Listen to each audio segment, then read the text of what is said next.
You walk into a room, nothing's wrong, nobody's arguing, the music's playing, people are laughing, everything looks completely normal. But something inside you immediately goes. Something is off. You can't explain it, you just feel it. Maybe it's the way someone laughed a half second too late. Or how two people are pointedly not looking at each other. Or the way someone said, "I'm fine," with just a little too much energy behind it. And here's the wild part. You're usually right. While everyone else is just living in the moment, your brain is already 3 steps ahead, quietly scanning, cataloging, and cross-referencing everything. Body language, tone shifts. The micro-expressions that flicker across someone's face before their polished smile snaps back into place. People call this a superpower, and honestly, it sounds like one. You pick up on things others miss. You read people effortlessly. You're the friend who always knows when something's wrong before anyone says a word. But here's what nobody tells you, and this is the part that keeps you up at 2 a.m. staring at the ceiling. There is no off switch. That same brain that catches every tiny signal in a room, it never ever stops running. It dissects silences like they're crime scenes. It turns a 2-second pause in a text conversation into a 3-hour anxiety spiral. It takes a perfectly ordinary Tuesday and transforms it into an emotional marathon that leaves you completely drained before dinner. That's not a superpower, that's a trap. And if any of that landed, if you felt even a flicker of recognition, then this video is for you. Because today, we're going to break down exactly what's happening inside the mind of an over-aware person, where it comes from, what it does to your body and your relationships, and, most importantly, how to stop letting it run your life. Let's get into it. Chapter 1. The 2 origins, born filter or survival radar. So where does this even come from? Why do some people walk through life picking up on everything, while others seem to coast through completely oblivious? Psychology actually points to 2 very different answers. And understanding which one applies to you, it changes everything. The first origin is biological. Some of you were simply born this way. There's a trait researchers call sensory processing sensitivity, or SPS, and people who have it are essentially wired with an ultrafine filter for the world. Your nervous system processes everything more deeply. Sounds are richer, emotions hit harder, art, music, a stranger's expression on the subway. It all lands with more weight than it does for other people. Psychologists call these individuals highly sensitive persons, or HSPs, and if that's you, you've probably always been this way. As a kid, you were the one who got overwhelmed at loud birthday parties. You cried at commercials. You felt things so intensely that adults probably told you that you were too sensitive. Like that was something to fix. It wasn't something to fix. It was just how your brain was built. But the second origin is completely different, and honestly, it's heavier. For a lot of you, this hyper-awareness wasn't something you were born with. It was something you learned. Something your brain built as a survival tool during a childhood that wasn't safe to relax in. Think about this.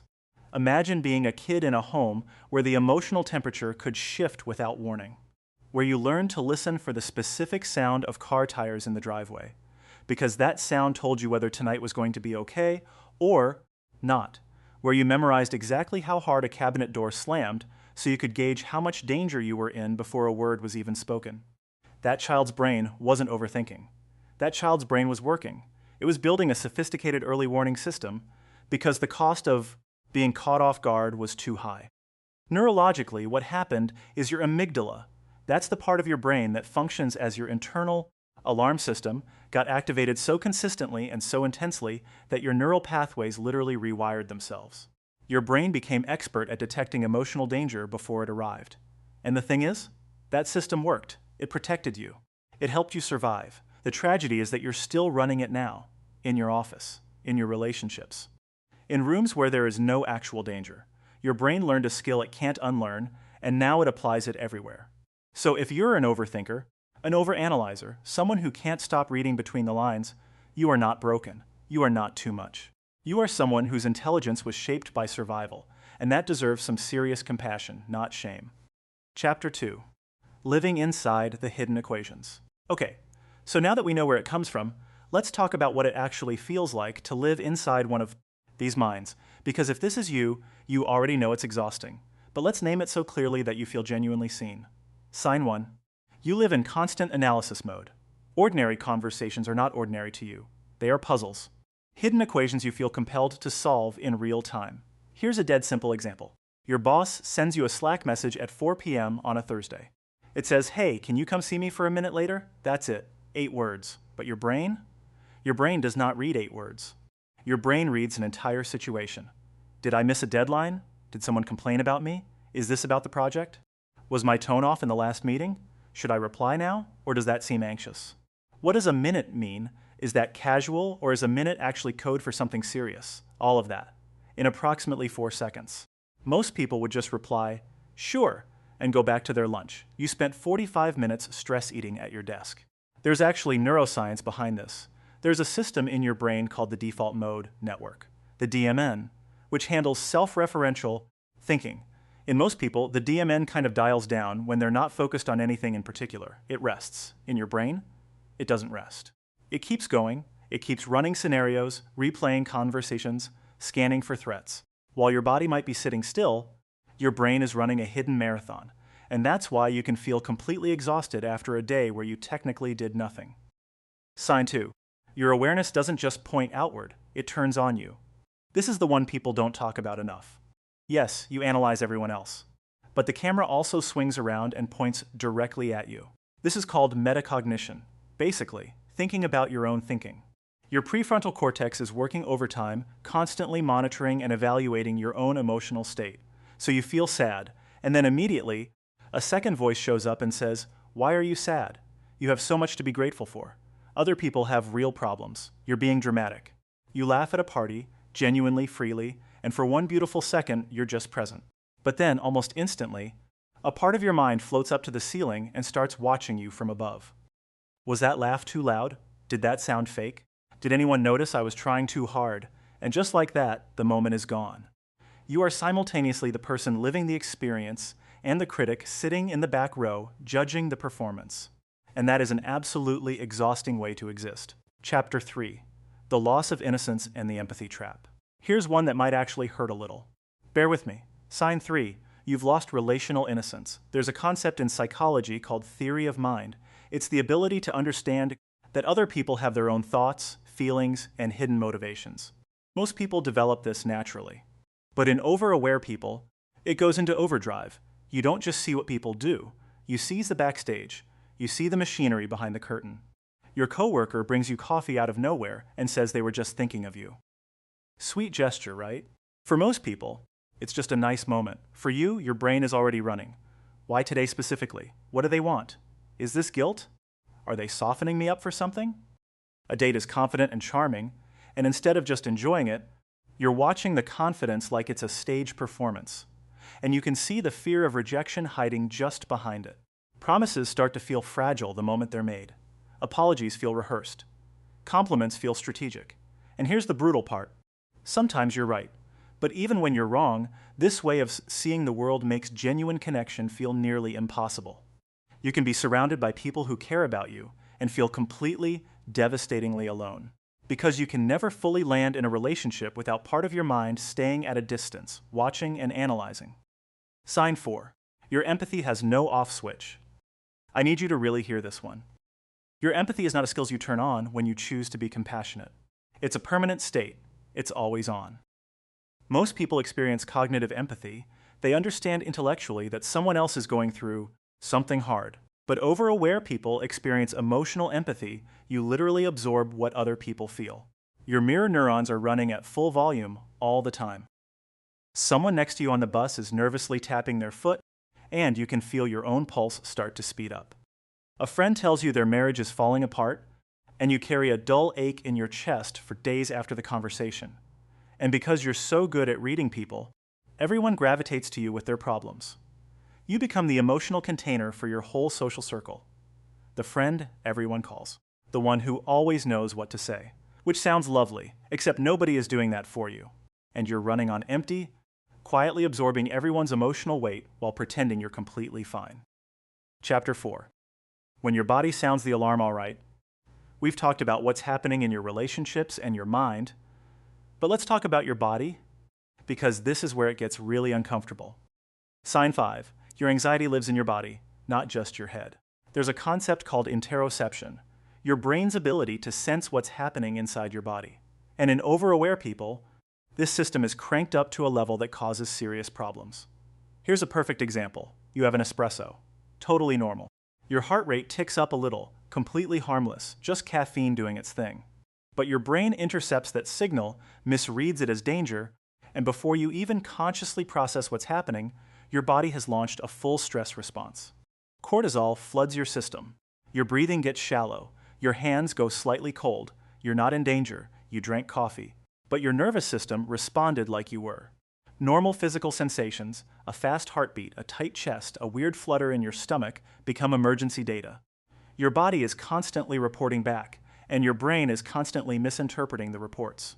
And when your body is screaming and your mind is overwhelmed with analysis, there's only one place left to go: control. This is the final piece of the puzzle.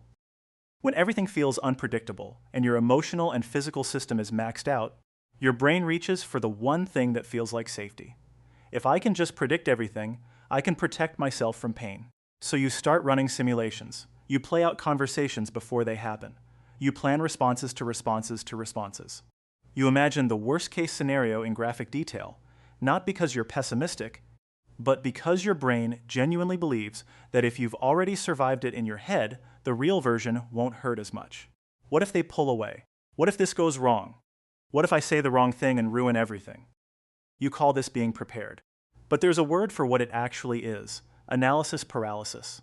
You're living in 10 different versions of the future simultaneously. You're treating your own life like a high-risk project that needs constant management. And in doing all of that, you've stepped completely out of the only moment that actually exists, the present one. Chapter 5.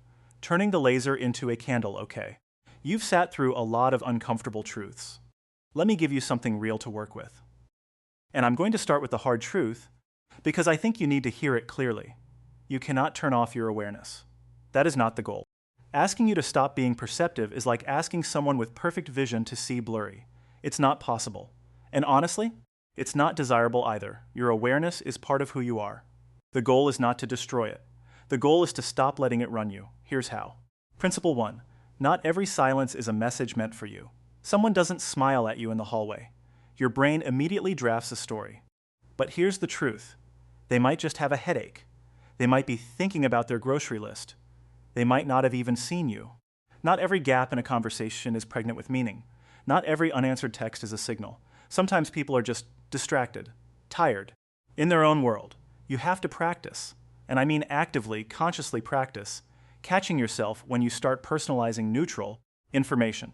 When your brain says they seemed off with me today, challenge it. Ask, do I have actual evidence, or am I filling in a blank? Principle 2. Not every emotion needs a response. Anxiety shows up. Your chest tightens. The spiral starts to spin. You don't have to follow it. Try treating anxiety as a physical sensation rather than an urgent message. Name it. There's that tight feeling in my chest again. Don't judge it. Don't analyze it. Don't try to fix it by finding the source. Just observe it, let it exist, and let it pass, because it always passes. Every single time.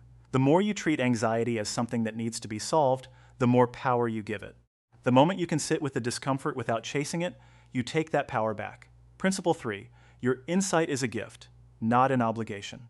You see things clearly. You understand people in ways they don't even understand themselves. That's real. But you are not responsible for managing everyone else's emotional world. You are not required to share every insight you have. You are not everyone's therapist, fixer, or emotional support system. Clarity is knowing what to engage with and having the wisdom to leave the rest alone. You are allowed to see something and choose not to act on it. That is not denial. That is maturity. Conclusion. Here's the shift that becomes possible when you actually apply this. You stop using your awareness as a defense mechanism, scanning for threats, predicting disasters, armoring yourself against pain, and you start using it as a form of presence. That same sharp perception that used to expose every flaw and hidden motive, it starts to illuminate something different. Human fragility. The subtle beauty in the way someone's voice changes when they talk about something they love. The quiet courage it takes for people to show up and try, even when they're scared. You stop pointing a laser at the world and start holding a candle. And everything looks different in that light. Your depth of feeling is not a flaw. It is not too much. It is not something to be managed into submission. It is a form of intelligence, a kind of wisdom, that the world genuinely needs more of. You just have to stop letting it be your prison. Now, drop a comment below. Which sign hit closest to home for you? Which one made you go, okay, that's uncomfortably specific? I genuinely want to know. If this video said something you needed to hear, share it with someone whose mind never really rests. They'll know exactly what it means. And if you're not subscribed yet, you know what to do. I'll see you in the next one.